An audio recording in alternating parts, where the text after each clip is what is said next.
सब लोग खैरियत से होंगे। तो जी आज हम अपना दूसरा टॉपिक स्टार्ट कर रहे हैं, concept of development in the post colonial societies. अच्छा जी, इससे पहले हमने जो टॉपिक किया था वो था concept of social change in the post colonial societies, जिसमें हमने 4 मेजर थ्योरीज पढ़ी थी और उन थ्योरीज में हम लोगों ने ये देखा था कि किस तरीके से social change post colonial societies में आया, किस तरीके से डेवलपमेंट हुई, वहाँ पे किस तरीके से सोशल फोर्सेस और सोशल कॉन्फ्लिक्ट और डिफरेंट कंसेप्ट्स पे बात हुई। सही है। अब हम आगे यहाँ पे बात करेंगे कि कॉन्सेप्ट ऑफ डेवलपमेंट। अब डेवलपमेंट क्या क्या हुई। सोशल चेंज तो हमने देख लिया कि क्या है, लेकिन डेवलपमेंट किस तरीके से आया, डेवलपमेंट किस तरीके से पोस्ट कॉलोनियल सोसाइटीज़ जो भी हैं उनमें किस तरीके से आगे सोसाइटीज़ डेवलप हुई, क्या उन्होंने फर्दर चेंजेस लिए और किस तरीके से वो मॉडर्नाइज हुई या इंडस्ट्रियलाइज हुई या अर्बनाइज हुई, ये सारी चीज़ें हम इस कॉन्सेप्ट में डिस्कस करेंगे। तो जी हम शुरू करते हैं इंट्रोडक्शन से।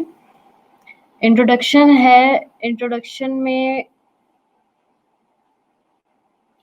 अगर हम शुरू करें, पहला, the word development is difficult to perceive in context to social sciences and carries different meanings. अच्छा, जो डेवलपमेंट का वर्ड है वो बहुत इम्पॉर्टेंट है सोशल साइंसेस में, लेकिन इसको समझाना या किसी एक वर्ड के तहत, किसी एक डेफिनेशन के तहत इसको समझाना या इसकी मीनिंग निकालना बहुत मुश्किल है, क्योंकि ये वर्ड अपने आप में बहुत ज़्यादा कॉम्प्लेक्स है और इसकी कोई एक मायने नहीं है। सोशल साइंसेस के कॉन्टेक्स्ट में इसका कोई एक मतलब नहीं है, कोई एक मीनिंग नहीं है। ठीक है, ये बहुत कॉम्प्लेक्स वर्ड है। सही है, ये बहुत सारे डिफरेंट एस्पेक्ट्स में यूज़ होता रहेगा। ठीक है, सोशल साइंसेस के डिफरेंट डिफरेंट एस्पेक्ट में इसकी डिफरेंट डिफरेंट जगह होगी और डिफरेंट कॉन्टेक्स्ट में इसका डिफरेंट मीनिंग होगा। इसलिए किसी एक वर्ड में इसको या किसी एक वर्ड में इसकी मीनिंग समझाना बहुत मुश्किल है और ये एक कॉम्प्लेक्स टर्म है, लेकिन हम इसको आगे समझने की कोशिश करते हैं कि यहाँ पे इस कॉन्टेक्स्ट में डेवलपमेंट क्या है। ठीक है, तो जी हमारा अगला पॉइंट है, at one hand most of the development in the modern world is eurocentric in nature and is debatable। जो ज़्यादातर डेवलपमेंट हुई है मॉडर्न वर्ल्ड में वो यूरोसेंट्रिक है नेचर से। यूरोसेंट्रिक मतलब वेस्ट से आई है, उसका कॉन्सेप्ट वेस्ट से आया है। आईआर, हम आईआर पढ़ रहे हैं। IR international relation west concept है। ह्यूमन राइट्स डिक्लेरेशन आपने पढ़ा होगा, वेस्ट कॉन्सेप्ट है। ये कॉन्सेप्ट किसी ईस्टर्न फिलोसफी या ईस्टर्न थियरिस्ट ने नहीं दिया है, ये वेस्ट नोशन से निकला है, इसलिए ये यूरोसेंट्रिक है। चूंकि ये वेस्ट यूरोप से निकला है तो ये यूरोसेंट्रिक इन नेचर है। ठीक है, और ये डिबेटेबल है क्योंकि बहुत सारे ऐसे डेवलपमेंट्स हैं जो क्या कहते हैं ईस्टर्न कल्चर में फिट नहीं बैठती और उनका इख्तलाफ है आपस में। बहुत सारी ऐसी भी डेवलपमेंट है जो कि ईस्टर्न और वेस्टर्न की बिल्कुल अलग अलग हैं, तो इस वजह से वो डिबेटेबल भी है। अच्छा जी, नेक्स्ट है, at one hand rapid industrialisation and urbanization with the help of advanced science and technology। अच्छा, साइंस एंड टेक्नोलॉजी की मदद से बहुत ज़्यादा इंडस्ट्रियलाइजेशन और अर्बनाइजेशन हुई है सोसाइटीज़ में। ठीक है, but it has come at the expense of corroding indigenous cultures, values and norms। Indigenous culture, बहुत सारे डिफरेंट कल्चर्स और नॉर्म्स को ख़त्म करके फिर ये इंडस्ट्रियलाइजेशन अर्बनाइजेशन आई है। बहुत सारे ऐसे कल्चरल नॉर्म्स, वैल्यूज़ और ऐसे कल्चर्स थे जो कि अब मिट गए हैं, बिल्कुल ख़त्म हो गए हैं, बर्बाद हो गए हैं, और उनको ख़त्म करके, उनको मिटा के ये इंडस्ट्रियलाइजेशन का कॉन्सेप्ट, ये अर्बनाइजेशन जो इतनी रैपिड, इतनी तेज़ी से ये जो इंडस्ट्रियलाइजेशन और अर्बनाइजेशन सोसाइटी में हुई है टेक्नोलॉजी और साइंस की मदद से, लेकिन बहुत सारे कल्चर, नॉर्म्स, वैल्यूज को मिटाते हुए, ठीक है, उनके एक्सपेंस पे लिखा हुआ है ना, but it has come at the expense of corroding cultures, values, बहुत सारे डिफरेंट कल्चर वैल्यूज को इसने खत्म कर दिया, इस इंडस्ट्रियलाइजेशन ने उनको मिटा दिया, ठीक है। It can be said that development and modernization is therefore post-colonial in nature.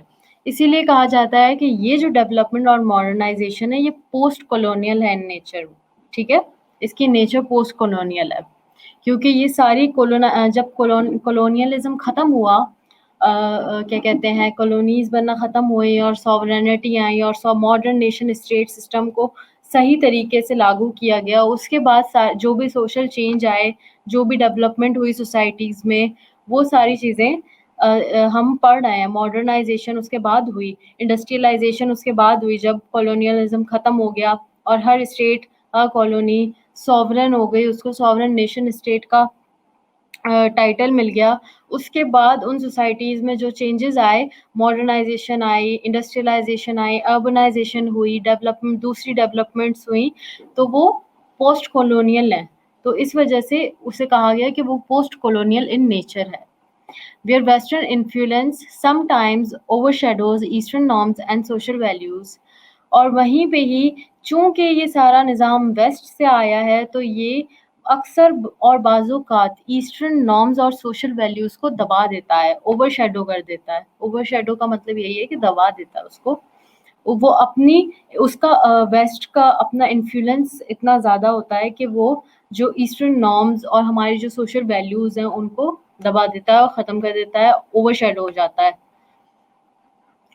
Therefore, industrialization, modernization, urbanization, and development has been influenced by the West, and post-colonial societies are sometimes compelled to follow suit without question. इसी वजह industrialisation, modernisation, urbanisation का influence इतना ज़्यादा है post colonial societies पे कि some time societies को ना चाहते हुए भी उस चीज़ को कंपेल करना पड़ता है बगैर किसी सवाल किए, उस चीज़ को मानना पड़ता है बगैर कोई क्वेश्चन उठाए। अब जब ईस्ट क्या कहते हैं, जब ब्रिटिश हम पे यहाँ पे रूल कर रहे थे सब कॉन्टिनेंट को, जब वो यहाँ से गए तो वो यहाँ पे अपना डेमोक्रेसी का कॉन्सेप्ट छोड़ गए, वो अपना पॉलिटिकल रिफॉर्म छोड़ गए, और आज इंडिया, पाकिस्तान, बांग्लादेश और डिफरेंट कंट्रीज़ हैं, डिफरेंट सोसाइटीज़ हैं जो कि किसको जो कि डेमोक्रेसी को ही अप्लाई कर रही हैं। तो वो क्वेश्चन नहीं कर सकी, वो इतना उनका इन्फ्लुएंस चूँकि इतना था कि वो किसी भी कीमत पे उसको हमें फ़ॉलो करना पड़ा। हमारे पास इतना हमें क्वेश्चन करने का कोई राइट ही नहीं था। किस वजह से? क्योंकि मॉडर्नाइजेशन, क्योंकि इंडस्ट्रियलाइजेशन, क्योंकि डेवलपमेंट इतनी इन्फ्लुएंस थी वेस्ट की कि हम उसको मना ही नहीं कर पाए, और हमें उसको मना करना ही नहीं है, ना चाहते हुए भी हमें वो सारी चीज़ें अपनानी पड़ी। ठीक है, अब यहाँ पे बहुत सारी चीज़ें बात आती है कि वो पॉलिटिकल हो सकता है, वो कल्चरल हो सकता है, वो सोशल हो सकता है, बहुत सारे एस्पेक्ट आते हैं। हम एक-एक को एक-एक एस्पेक्ट को आगे देखेंगे कि किस तरीके से क्या डेवलपमेंट आई, ठीक है? Therefore, these phenomena must be looked through the experience of post-colonialism. इसी वजह से ये जो डेवलपमेंट का जो फिनोमेना है, इसको हमें किस नज़रिए से देखना पड़ेगा? पोस्ट कॉलोनियल के नज़रिए से देखना पड़ेगा, पोस्ट कॉलोनियल के व्यू से देखना पड़ेगा। अच्छा, जब हम पोस्ट कॉलोनियल के नज़रिए से इसे देखेंगे, तो हमें ये समझना बहुत ज़रूरी है कि कॉलोनियलिज़म क्या था, फिर पोस्ट कॉलोनियलिज़म क्या है, जो कि मैं आपको पहले सेशन में, पहले टॉपिक में बता चुकी हूँ सोशल चेंज के, कि कॉलोनियलिज़म क्या है और पोस्ट कॉलोनियलिज़म क्या होता है, ठीक है? जी, मूव करते हैं। तो पहला हमारा टॉपिक इंट्रोडक्शन के बाद है एवोल्यूशन। अच्छा जी, तो अब हम एवोल्यूशन की बात करते हैं कि एवोल्यूशन में क्या चेंजेस हुए और किस तरीके से एवोल्यूशन हुई। एवोल्यूशन का मतलब मैंने आपको बता दिया था कि कोई भी ग्रोथ होना, पॉजिटिव क्या कहते हैं, सॉरी, कोई भी ग्रोथ होना किसी भी सोसाइटी की नेचुरली स्लो प्रोसेस में, जब जिस एलिमेंट की ज़रूरत हो उस हिसाब से वो इवॉल्व होके ग्रोथ कर जाए, ठीक है? पहला पॉइंट है, several theories of social change were based on the idea that it was possible to improve or develop society through human efforts, and that society, especially Western society, was moving inexorably from one phase or stage to another. अच्छा, बहुत सारी social change की theories हैं जो कि ये हमें define कर रही हैं, ये हमें बताती हैं, ये हमें आइडिया देती हैं कि सोसाइटीज़ इम्प्रूव या डेवलप हो सकती हैं इंसान के एफर्ट से। इंसान जितना एफर्ट करेगा उस तरीके से क्या कहते हैं उनकी सोसाइटी डेवलप होगी और इम्प्रूव होगी। स्पेशली जो वेस्टर्न सोसाइटीज़ है उन्होंने क्या कहते हैं बहुत तेज़ी से उन्होंने इम्प्रूव किया, एक फेज़ से, एक स्टेज से दूसरे स्टेज और फेज़ तक सोसाइटी के अपने। एक डार्क एज जो हम बार-बार बात करते थे कि यूरोप डार्क एजेस में था, उसके बाद वहाँ पे सिविलाइज़ेशन हुई, वहाँ पे रेनेसां पीरियड आया, ये सारी चीज़ें आपने पहले पढ़ी होंगी। ये सारी चीज़ें क्या हुई कि उन्होंने अपनी सोसाइटी को क्या कहते हैं डेवलप किया इन थ्रू वहाँ लिटरेचर, वहाँ सिविलाइजेशन हुई और दूसरी चीज़ें हुई और इस तरीके से वो सिविलाइज होते गए, डेवलप होते गए, उनकी सोसाइटीज़ डेवलप होती गई। ठीक है। सेकंड पॉइंट है contemporary anthropologist in an attempt to revitalize evolutionary theories have focused on culture and technology to show how evolutionary changes take place in society। अच्छा, ठीक है। बहुत से एंथ्रोपोलॉजिस्ट हैं जो कि ये कहते हैं, ये बात बार-बार इस बात को फोकस करते हैं कि एवोल्यूशनरी थ्योरी के तहत जैसे कल्चर और टेक्नोलॉजी ने बहुत सारे हमारी सोसाइटी में चेंजेस दिए हैं। फॉर एग्ज़ाम्पल किस तरीके से कल्चर और टेक्नोलॉजी की वजह से हमारी सोसाइटी में चेंजेस आए। पहले पुराने ज़माने में आपको पता है कि हल चलाते थे, ठीक है? हल चलाने के लिए उनको गाय, बैल जो भी है उनको भी पालना पड़ता था, ठीक है? अब क्योंकि टेक्नोलॉजी आ गई है, अब टेक्नोलॉजी आई तो हल की जगह ट्रैक्टर आ गए, सही है? हल को क्या कहते हैं अब उनको ट्रैक्टर की ज़रूरत है तो पेट्रोल की नीड आ गई। विदाउट पेट्रोल तो ट्रैक्टर नहीं चल सकता, पहले पेट्रोल की ज़रूरत नहीं थी। चूँकि टेक्नोलॉजी आई तो डिफरेंट प्रोफ़ेशन भी क्या कहते हैं इंट्रोड्यूस हुए। अब जब ट्रैक्टर बना तो मैकेनिक का प्रोफ़ेशन इंट्रोड्यूस हुआ। इससे पहले ये सारी चीज़ें नहीं थी। इसके अलावा क्या कहते हैं पहले अभी ट्रेडिशनली जो लोग हैं वो ये हल चलाते थे तो अब देखते थे अब क्या कहते हैं चाइना में बहुत सारी ख़वातीन वुमेन, पहले औरतें नहीं खेतों में काम किया करती थी या कुछ, लेकिन अब बहुत सारी ऐसी चाइना में तो बहुत ऐसी ख़वातीन हैं जो कि ट्रैक्टर चलाती हैं, सही है। और उसी तरीके से ये सारी टेक्नोलॉजी की वजह से ये सारे सोसाइटी में जो चेंजेस आए हैं ये सारे टेक्नोलॉजी की वजह से सोसाइटी में आए। ठीक है। अच्छा जी। अ, अ, इसके अलावा क्या कहते हैं टेक्नोलॉजी की वजह से इनसेंसिटिविटी भी बहुत बढ़ गई है, सही है। क्योंकि पहले लोग पुराने ज़माने में अगर जंग हो रही होती थी तो अवॉइड करते थे कि जंग ना हो। एक डर खौफ होता था कि भई जंग होती है तो बहुत डिस्ट्रक्शन होता है, क्या कहते हैं बहुत लोग मरते हैं, इंफ्रास्ट्रक्चर तबाह-बर्बाद हो जाता है। जंग जो क्या कहते हैं दोनों पार्टीज़ होती हैं उन दोनों को बहुत ज़्यादा क्या कहते हैं नुकसान उठाना पड़ता है।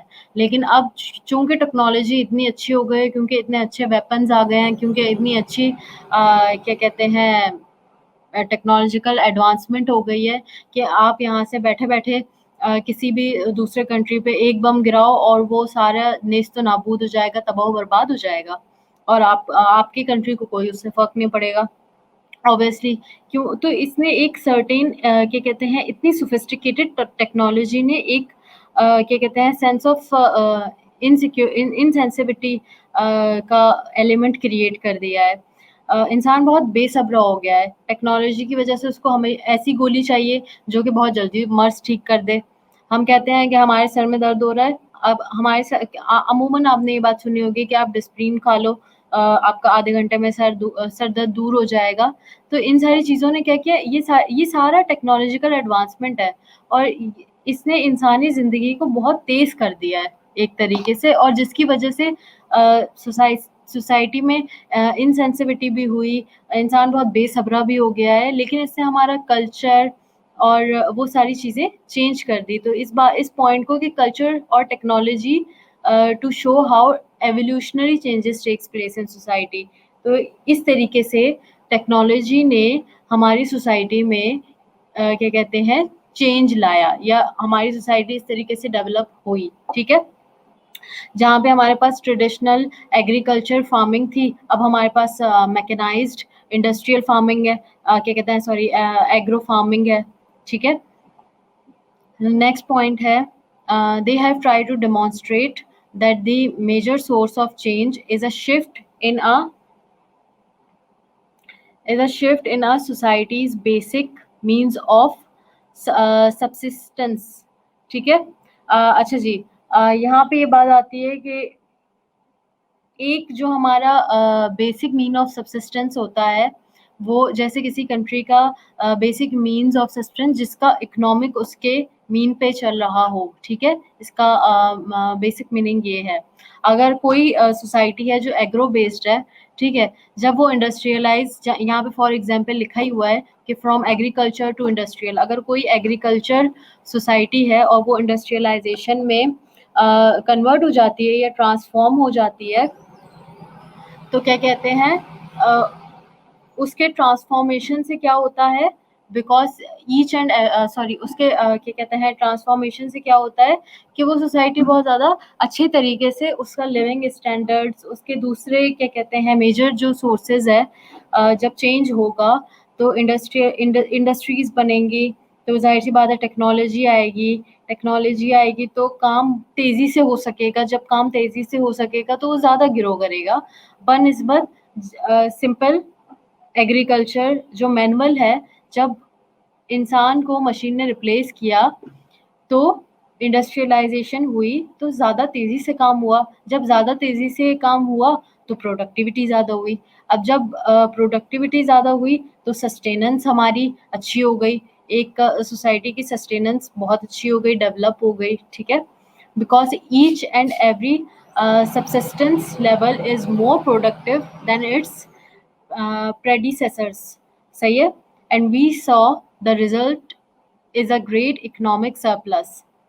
वही बात जो मैंने अभी की कि जब किसी भी सोसाइटी का जो मीन ऑफ सब्सिस्टेंस है वो ग्रो कर जाए, वो डेवलप हो जाए, तो उसकी प्रोडक्टिविटी भी बढ़ जाती है बनिस्बत उसके पुराने निज़ाम से। सही है, और जिससे क्या होता है इकोनॉमिक सरप्लस होता है, और वो इकोनॉमिक सरप्लस जब होता है तो वो क्या करता है, ये नेक्स्ट पॉइंट में है।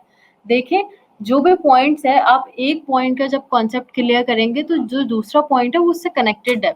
अगर आपको कोई भी चीज़ समझने में प्रॉब्लम है कि भाई जो हमारा लेवल ऑफ सब्सिस्टेंस है अब वो बढ़ गया, प्रोडक्टिव हो गया, वो डेवलप हो गया, ठीक है, तो उससे क्या हुआ, उससे ग्रेटर इकोनॉमिक सरप्लस हुआ, हमारी इकोनॉमी ज़्यादा अच्छी हुई, उस सोसाइटी जिस सोसाइटी ने ग्रो किया, डेवलप किया, उसकी इकोनॉमिक अच्छी हुई। अब जब उसकी इकोनॉमिक अच्छी हुई तो उससे क्या हुआ, that makes possible larger population, more affluence, greater cultural diversity, the emergence of new statuses and roles, faster economic development, and an ever-changing complexity and efficiency।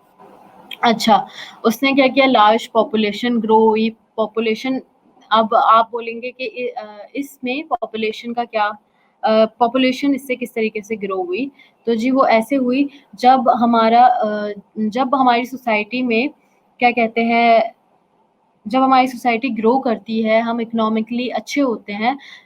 For example आप किसी भी एक फैमिली का ले लो कि जब आप ये समझोगे कि हाँ आपके पास इतना फाइनेंस है कि आप अपनी फैमिली को एक अच्छा लाइफस्टाइल प्रोवाइड कर सकते हो, तभी आप अपनी फैमिली को बढ़ाने के बारे में सोचोगे। ठीक है, और तभी बढ़ाओगे क्योंकि एक आपके पास स्टेबल इकोनॉमिक लाइफस्टाइल है, तभी आप अपनी फैमिली आगे ग्रो करने की सोचेंगे। क्योंकि जैसे माल नरिश्ड सोसाइटीज़ होती हैं, अब वहाँ पे चूँकि भूखमरी इतनी होती है, पॉवर्टी इतनी होती है, गुर्बत ही इतनी है कि ज़ाहिर सी बात है वो बच्चे पैदा क्यों करेंगे, जब वो उनको पाल ही नहीं सकते, उनको खिला ही नहीं सकते, तो बच्चे कैसे पैदा करेंगे? पॉपुलेशन भी वहाँ बढ़ती है जहाँ पे आपके पास क्या कहते हैं क्या कहते हैं रिसोर्सेज़ हो, स्टेबिलिटी हो, तब जाके इंसान सोचता है कि अब क्यों चूँकि उसका एनवायरनमेंट उसको इजाज़त दे रहा है, उसके सोर्सेज़ उसको इजाज़त दे रहे हैं कि हाँ, अब वो अपनी फैमिली को आगे बढ़ा सकता है। मोर अफ़िलेंस का मतलब मोर अफ़िलेंस यहाँ पे ये मतलब हुआ कि असर वसूख जो क्या कहते हैं होना, असर वसूख जैसे कराची है फॉर एग्ज़ाम्पल, इसमें जो डीएचए है, वहाँ का जो बंदा है, उसका असर वसूख होगा, वो ताकतवर होगा, वो ज़्यादा उसका दबदबा होगा पूरे शहर में, वो जो कहेगा वो लागू होगा शहर पे, ठीक है? इसी तरीके से जो ज़्यादा डेवलप्ड सोसाइटी होती है, वो कम डेवलप्ड सोसाइटी को असरअंदाज कर देती हैं अपने डेवलपमेंट से।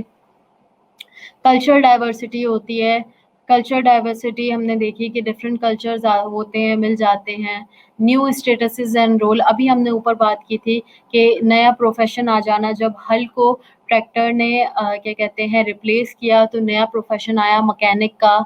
इसी तरीके से जब agriculture agro based societies industrial based हो जाती हैं, तो वहाँ पे और दूसरे प्रोफेशंस आ जाते हैं, इंजीनियर्स आते हैं और दूसरी दूसरी 100 किस्म के और प्रोफेशंस और रोल जुड़ जाते हैं क्या कहते हैं एक चेंज आने की वजह से, एक डेवलपमेंट होने की वजह से इकॉनमी हमारी अच्छी डेवलप हो जाती है।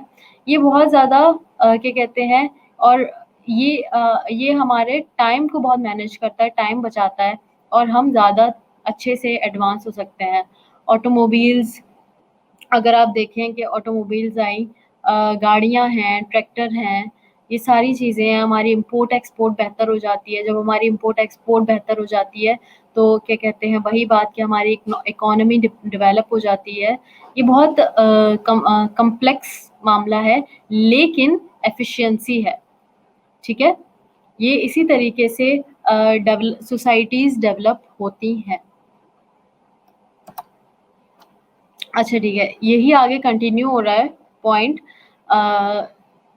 Directionality, novelty, variety, selectivity and increased complexity are key aspect of evolutionary patterns। अच्छा, जब भी कोई चेंज या जब भी कोई डेवलपमेंट आती है किसी सोसाइटी में, तो उनके क्या की एस्पेक्ट होते हैं? डायरेक्शनैलिटी, कोई सिम्त किसी डायरेक्शन में होती है कि भाई हमें कल्चरल चेंज आ रहा है, तो वो कल्चरल चेंज किस किस्म का है? नोवेलिटी का मतलब नया, कोई नई आइडियोलॉजी अगर क्या कहते हैं कोई आइडियोलॉजी है या क्या चीज़ है, किस डायरेक्शन में है, किस तरीके की है, कितनी वो, ये सारी चीज़ें होती हैं जो कि एवोल्यूशनरी पैटर्न्स होते हैं, जिसके तहत, जिन पैटर्न्स के तहत एक चेंज या डेवलपमेंट आ रहा होता है। इसको मज़ीद समझने के लिए आप जो नीचे वाला पॉइंट है वो देखते हैं। For instance, if we see agriculture evolution and industrial evolution, both are evident of evolutionary pattern in the use of energy, technology, work skills and material। अच्छा जी, जब क्या कहते हैं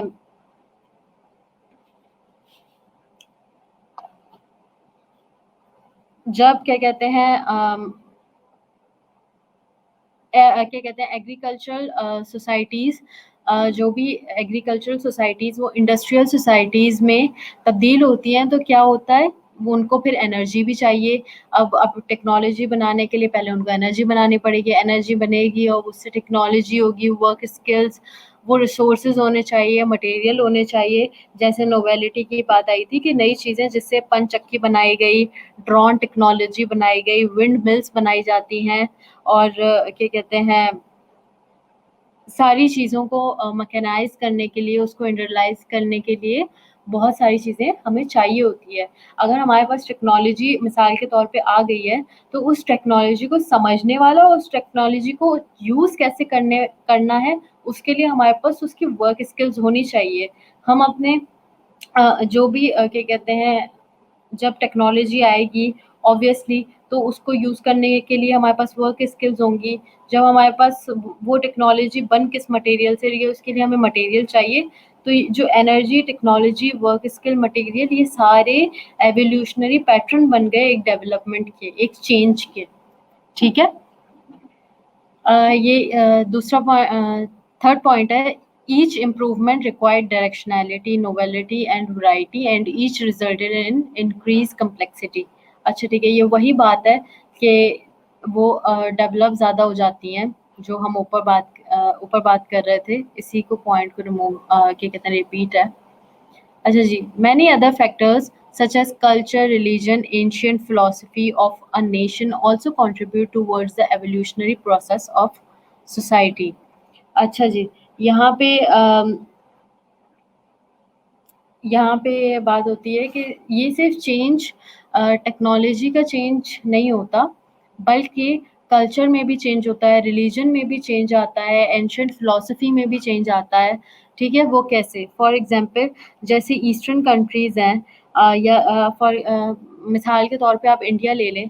इंडिया में अभी भी क्या कहते हैं, उनका पूरा एक निज़ाम है जो कि वो फ़ॉलो कर रहे हैं अपनी बेसिक नॉर्म्स को।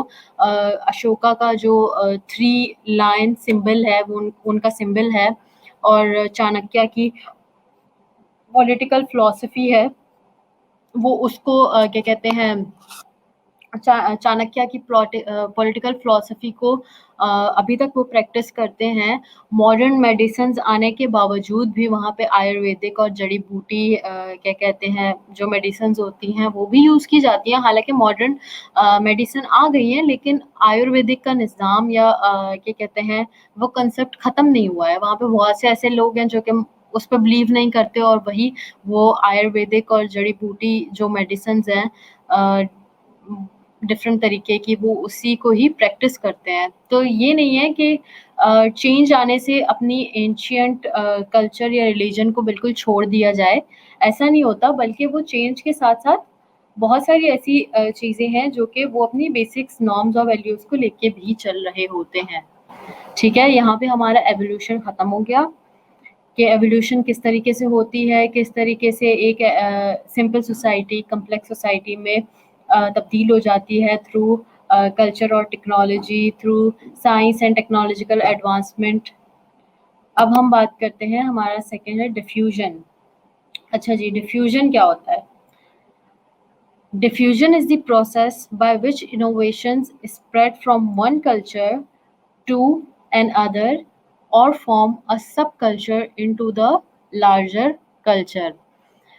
डिफ्यूजन एक प्रोसेस है जो कि इनोवेशन के ज़रिए स्प्रेड होता है। इनोवेशन क्या? इजादात के ज़रिए फैलता है एक कल्चर से दूसरे कल्चर में। ठीक है? इजादात के ज़रिए इम्पोर्ट एक्सपोर्ट होता है एक कल्चर से दूसरे कल्चर में, और वो इंसानियत की भलाई के लिए होता है। ठीक है? इंसानियत की भलाई के लिए, उसकी डेवलपमेंट के लिए जो इजादात होती हैं वो इम्पोर्ट एक्सपोर्ट होती हैं एक कल्चर से दूसरे कल्चर में, और उसका एक सब कल्चर फॉर्म कर लेती हैं। इसको मैं मज़ीद आपके लिए सिंपल कर देती हूँ कि 2 कल्चर हैं, ठीक है? वो 2 कल्चर आपस में मिले और और उनमें डिफ्यूज़न हुआ। अब जब उनमें डिफ्यूज़न हुआ तो एक सब कल्चर फॉर्म बन गई, सही है? एक नई चीज़ इजाद हो गई, ठीक है? वो जो नई चीज़ इजाद हुई, दोनों कल्चर को मिल के वो क्या कहते हैं, क्या कहते हैं, वो एक सब कल्चर उसका पार्ट बन गया, एक नई चीज़ इनोवेट हो गई। इसी तरीके से जब वेस्टर्न और ईस्टर्न लोग मिले, ये वेस्टर्न ईस्टर्न कल्चर मिला और वो डिफ्यूज़ हुआ, तो बहुत सारी नई चीज़ें इजाद हुई, बहुत सारे नए सब कल्चर इजाद हुए। ठीक है? अच्छा जी, आगे next point, diffusion theory emerged as an alternative to evolution.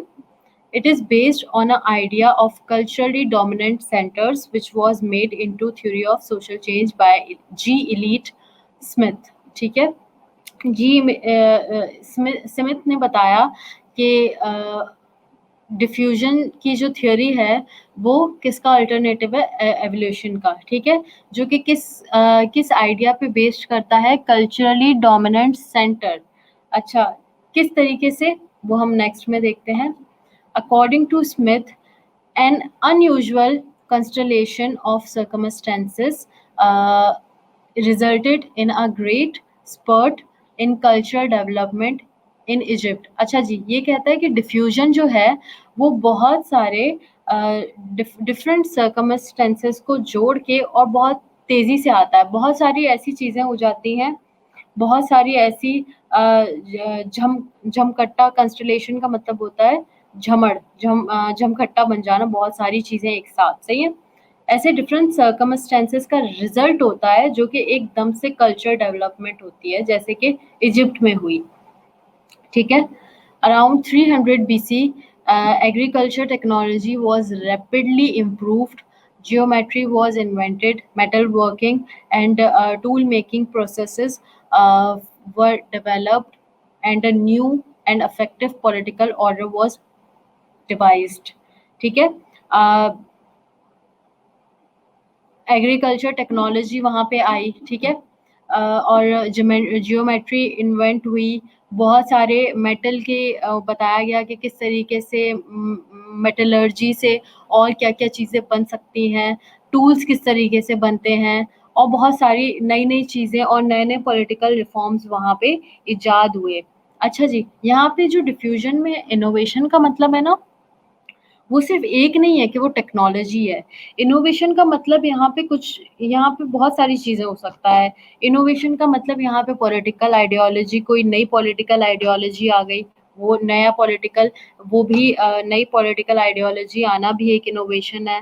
Technology का आना भी एक इनोवेशन है। अच्छा, डिफ्यूजन किसी भी दौरान हो सकता है, डिफ्यूजन अमन के दौरान भी हो सकता है, डिफ्यूजन ट्रेड के दौरान भी हो सकता है, डिफ्यूजन वॉर के दौरान भी हो सकता है। अब जैसे एक मिसाल है, जब क्रूसेड वॉर हुई तो वो पहली वॉर थी जब वेस्टर्न और ईस्टर्न सिविलाइजेशन और फिलोसफीज दोनों आमने सामने हुए। ठीक है। उस वक्त जो वेस्ट के लोग थे कि उन्होंने देखा कि इनका रहने सहने का तरीका कैसा है। ये लोग बैठ के खाना खाते हैं, ये लोग क्या कहते हैं, 5 वक़्त वज़ू करते हैं, और वो लोग तो 5-5 6-6 महीने नहाते भी नहीं थे। तो उन्होंने ये सारी चीज़ें देखी कि किस तरीके से मतलब कि वो रहते हैं, उनकी तलवारें कैसी है, क्योंकि जो मुस्लिम्स सोल्जर्स थे, उनकी जो तलवारें होती थी, वो एक बार में ही जो वेस्टर्न थे, उनकी तलवारों को तोड़ देते थे। उनकी तलवारें, उनकी मेटलर्जी कैसी थी, वो सारी चीज़ें उन्होंने सीखी और देखी कि इन लोगों का हथियार बनाने का तरीका और डिफरेंट चीज़ें, किस तरीके से इनका कल्चर है और किस तरीके से ये लोग अपनी लाइफ गुजार रहे हैं, वो सारी चीज़ें उन्होंने सीखी और उससे डिफ्यूजन हुआ। उन्होंने फिर इम्प्लीमेंट करना स्टार्ट किया और बहुत सारी चीज़ें उन्होंने सीख के इम्प्लीमेंट किया और वो भी सिविलाइज्ड बने। सही है। डिफ्यूजन बहुत जल्दी और एकदम से होता है। सही है। ये बहुत रैपिडली आता है डिफ्यूजन। ठीक है। ये स्मिथ ने हमें ये बात बताई। ठीक है। उसके बाद जैसे कि इजिप्ट में सिर्फ मेटल वर्किंग और टूल मेकिंग नहीं हुई, इजिप्ट ने ये जो मैन शेविंग का कॉन्सेप्ट था, ये इजिप्ट से आया। सबसे पहले जो शेविंग हुई वो इजिप्ट में हुई थी। उसके बाद ये कॉन्सेप्ट मैन शेविंग का कॉन्सेप्ट आया। और क्या कहते हैं, स्पून इटली में बना, चम्मच, टेबल और चेयर का जो ये हमारा निज़ाम है आज, जो हम देखते हैं कि हर जगह टेबल और चेयर होती है, जेरूसलम से आया।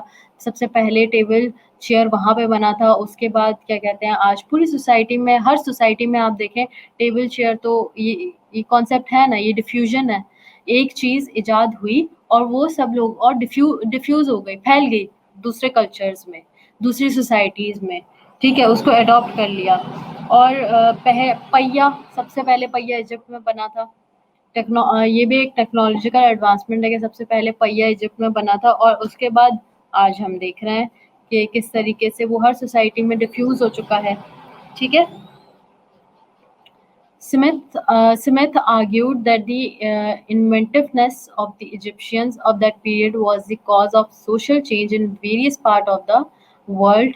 What the Egyptian invented was refused to and adopted by most societies. अच्छा जी, स्मिथ यहाँ पे ये कहते हैं कि वहाँ पे इजिप्ट में, मैंने अभी आपको इतनी सारी एग्जांपल्स दी और यहाँ पे भी लिखी हुई हैं कि ज्योमेट्री का इन्वेंट होना, मेटल वर्किंग का इन्वेंट होना, किस तरीके से मेटल और किस तरीके से टूल्स बनते हैं, किस तरीके से वेपन्स बनते हैं, ये सारी चीज़ें डिफ्यूज़ हुई। क्या कहते हैं, ये एक सोशल चेंज की वजह बनी पूरी दुनिया के। किस तरीके से उन्होंने इन्वेंट किया और वो दूसरे सोसाइटीज़ ने अडॉप्ट किया और वहाँ पे फैल गई और उनसे दूसरी सोसाइटीज़ ने अडॉप्ट किया। इस तरीके से एक सोशल चेंज दुनिया में आया। ठीक है? अच्छा जी, इसी को ही कंटिन्यू करते हैं आगे। Everett M Rogers developed a theoretical framework on the diffusion of innovations, which has been widely adopted and is well worth examining in detail. For Rogers, the crucial element in diffusion are। अच्छा जी, Roger था जिसने 1995 में एक theoretical framework बनाया diffusion of innovation का, इजादात का। अब वो कहता है कि ये वाइडली अडॉप्ट होता है, लेकिन इजादात किस तरीके की होती हैं? The innovation which may be a technological development, a fad, a social movement और a product which is communicated through certain channels, word of mouth advertising over time and among members of a community। Simple इसमें Rogers ये कहना चाहते हैं कि innovation सिर्फ technology नहीं है। आज की दुनिया में इनोवेशन हम सिर्फ टेक्नोलॉजी के एस्पेक्ट में देखते हैं कि कुछ इनोवेशन हुई तो वो टेक्नोलॉजिकल इनोवेशन होगी, लेकिन ऐसा नहीं है। इनोवेशन कोई सोच भी हो सकती है, इनोवेशन रवैया भी हो सकता है, इनोवेशन बहुत कोई किसी क्या कहते हैं फ़लसफ़े के तहत हुआ हो, किसी मूवमेंट के तहत हुआ हो या किसी कम्युनिकेशन या किसी भी चैनल के तहत इनोवेशन आ सकता है।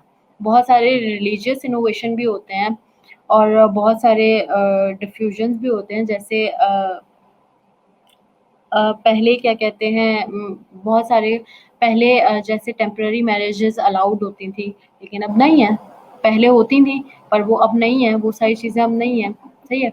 लेकिन उसकी जगह क्या आया कि वो डिफ्यूज़ हो क्या कहते हैं, किसी भी सोच या रवैये को या कल्चरल चेंज आ जाता है, फिलॉसफिकल चेंज आ जाता है, तो वो इंसानी भलाई के लिए इनोवेशन होता है और वो डिफ्यूज़ हो जाता है सोसाइटीज़ के दरमियान। ठीक है?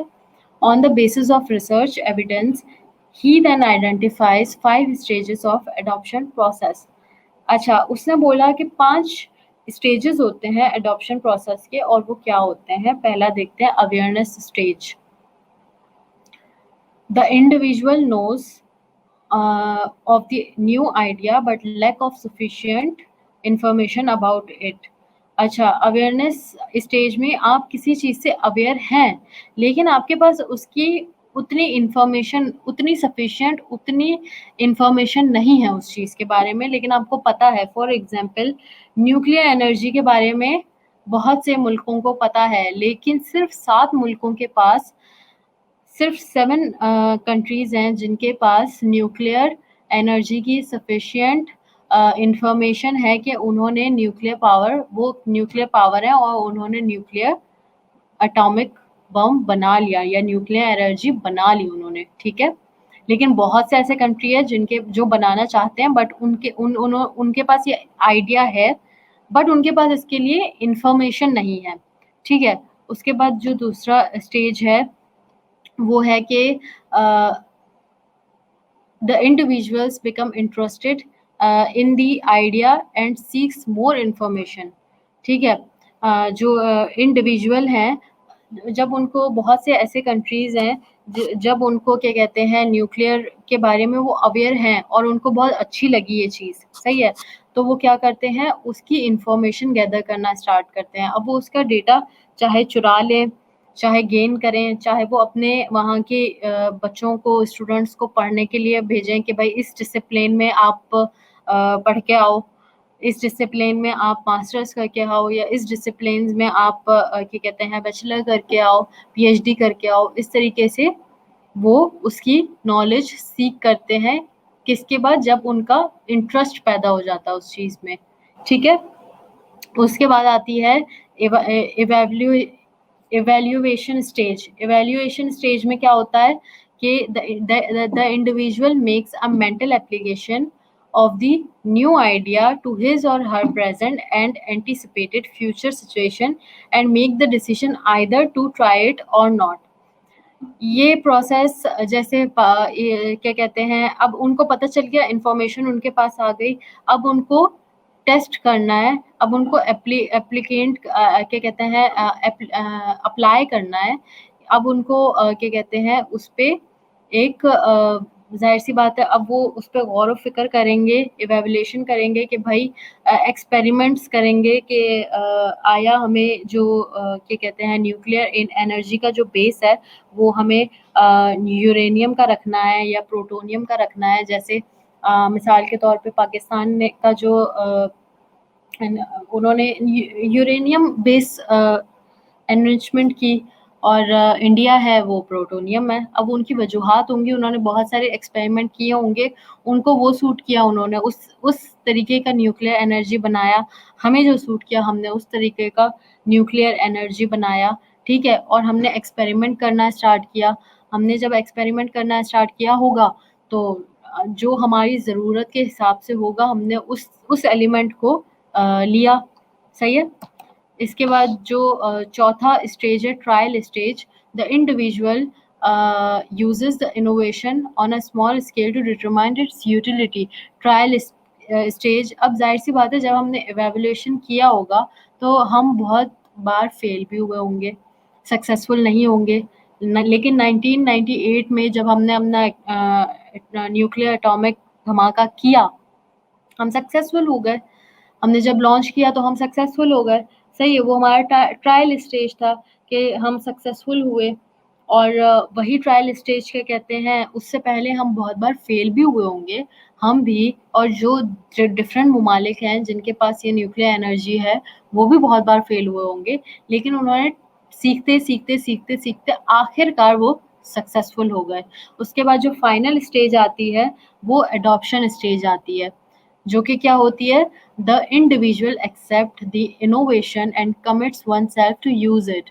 जब हमें पता चल गया कि हमारे पास टेक्नोलॉजी है, अब जब हमारे पास न्यूक्लियर एनर्जी हमने बना ली तो हमने उस टेक्नोलॉजी से और डिफरेंट और फर्दर दूसरी टेक्नोलॉजीज बनाई। जैसे हमने न्यूक्लियर वेपन बना लिए, न्यूक्लियर मिसाइल टेक्नोलॉजी हमने बनाई, क्या कहते हैं मिसाइल टेक्नोलॉजी अडॉप्ट की और डिफरेंट न्यूक्लियर वेपन्स बनाए और उनको अडॉप्ट किया। जब हमने एक चीज़ को अडॉप्ट किया, समझ लिया, उसके बाद मतलब यहाँ पे बात कहने की ये है कि एक टेक्नोलॉजी के तहत हम अब दूसरी टेक्नोलॉजीज भी ला सकते हैं या बना सकते हैं, सही है? ये 5 क्या कहते हैं स्टेजेस होते हैं किसी भी सोसाइटी के, जो कि किसी नए इनोवेशन को अडॉप्ट कर रहा होता है। जब वो किसी नए इनोवेशन को अडॉप्ट करता है तो इन 5 स्टेजेस से उनको गुजरना पड़ता है। अब जो इसके अलावा न्यूक्लियर वेपन के अलावा एक और मिसाल मैं दे सकती हूँ आपको डेमोक्रेसी की। अब जब डेमोक्रेसी के बारे में वो अवेयर हुए, स्टेट्स या सोसाइटीज़ अवेयर हुई, फिर उन्होंने इंटरेस्ट लिया, उसके बारे में इंफॉर्मेशन गैदर की होगी कि भाई डेमोक्रेसी काम कैसे करती है, किस तरीके से इस सोसाइटी को इससे चलाया जा सकता है या किस तरीके से सोसाइटी को इससे फ़ायदा हो सकता है। उसके बाद उन्होंने इवैल्यूएशन करके देखा होगा, इवैल्यूएशन में उन्होंने ये देखा होगा, इवैल्यूएशन में उन्होंने ये करके देखा होगा कि उन्होंने डेमोक्रेसी का निज़ाम लागू कर दिया होगा और उन्होंने कहा होगा कि भाई अभी ये तो इसकी खूबसूरती है कि उसमें उन्होंने ट्राई करना स्टार्ट किया होगा, बहुत बार फेल भी होंगे, हुए होंगे। उसके बाद उन्होंने जाके अपना क्या कहते हैं फाइनल स्टेज पे ट्रायल किया और बहुत बार फेल होने के बाद वो सक्सेसफुल हुए और फिर उन्होंने अडॉप्ट कर लिया अपनी कंट्री में कि भाई अब डेमोक्रेसी है, अब हमारे कंट्री एक डेमोक्रेटिक ही मुल्क है, सही है? इसी तरीके से डिफरेंट और इनोवेशंस आते हैं। अच्छा जी, Roger suggest that the type of innovation decision is related to an innovation rate of adoption. He outlines 3 type. अच्छा जी, रॉजर्स फिर बताते हैं कि जो इनोवेशन जब हो जाती है उसको भी अडॉप्ट करने के लिए तीन किस्म के सोसाइटीज होती हैं, सही है। अब जैसे सबसे फर्स्ट है optional, where by an individual has a choice whether or not to adopt an innovation. जैसे मैं इसी मिसाल को आगे लेके चलती हूँ न्यूक्लियर एनर्जी की, कि जापान को पता है कि किस तरीके से न्यूक्लियर एटॉमिक पावर बनता है या न्यूक्लियर एनर्जी बनती है, लेकिन बाय चॉइस उन्होंने कहा कि हमें नहीं चाहिए, बाय चॉइस उन्होंने रिजेक्ट कर दिया। इसी तरीके से जापान के अलावा यूक्रेन है, लीबिया है, जिनके पास न्यूक्लियर वेपन्स का ऑप्शन है, लेकिन बाय चॉइस उन्होंने ये ऑप्शन छोड़ दिया और इसको रिजेक्ट कर दिया। इसी तरीके से वेयर बाय कलेक्टिव में whereby a majority to be convinced about an innovation, सही है। जहाँ जैसे ग्लोबल ट्रेड है, बैंकिंग लॉज है, बहुत सारी सोसाइटीज ने कहा कि भाई ये हमारी सोसाइटी के भलाई के लिए है कि ग्लोबल ट्रेड होना चाहिए, इंश्योरेंस बैंकिंग लॉज होने चाहिए, तो उन्होंने क्या कहते हैं TO से वो सारी चीजें लागू करवा दी। कलेक्टिवली एक इनोवेशन के बारे में सोचा गया और उस इनोवेशन को अपनाया गया, अडॉप्ट किया गया और लागू करवा दिया गया, ठीक है। Authoritarian, whereby a decision, जो फाइनल स्टेज है, सॉरी जो फाइनल टाइप के सोसाइटी है, whereby a decision has been superimposed upon a society such as the case of water fluoridation, polio vaccination, following of certain international laws, respect of state boundaries, free trade agreements, etc. अच्छा, जो third last क्या कहते हैं type है, वो ये कहता है कि सुपर इम्पोज्ड हो जाना, मतलब वो लागू करार दे देना पूरी क्या कहते हैं सोसाइटी पे कि ये तो होगा। वाटर में फ्लोराइडेशन मिला देते हैं कि भाई इससे आपका पानी साफ रहेगा, हालांकि वो बहुत खतरनाक चीज़ है, लेकिन चूंकि वो सुपर इम्पोज्ड हो चुका है तो ये होता है। पोलियो वैक्सीनेशन आपने करानी ही करानी है, चाहे आपको पोलियो हो या ना हो, ये भी एक सुपर इम्पोज्ड हो गया। सॉवरन स्टेट की बाउंड्रीज को हमें रिस्पेक्ट करना है, हमें वीज़ा लेना पड़ेगा अगर किसी मुल्क पे हमें जाना है, हम वैसे नहीं जा सकते। ये क्या हो गया, सुपर इम्पोज्ड हो गया कि भाई सुपर इम्पोज्ड कर दिया गया कि एक कंट्री एक स्टेट सॉवरन है और आपको उसकी सॉवरेनिटी के मद्देनज़र उसकी सॉवरेनिटी को ख़राब नहीं करना बल्कि उसको रिस्पेक्ट करना है, स्टेट बाउंड्रीज़ को। इसी तरह बहुत सारे फ्री ट्रेड एग्रीमेंट्स और बहुत सारी चीज़ें हैं जो कि सुपर इम्पोज्ड की गई हैं, ठीक है। तो हमें यहाँ पे समझ आया कि डिफ्यूजन किस तरीके से होता है और किस तरीके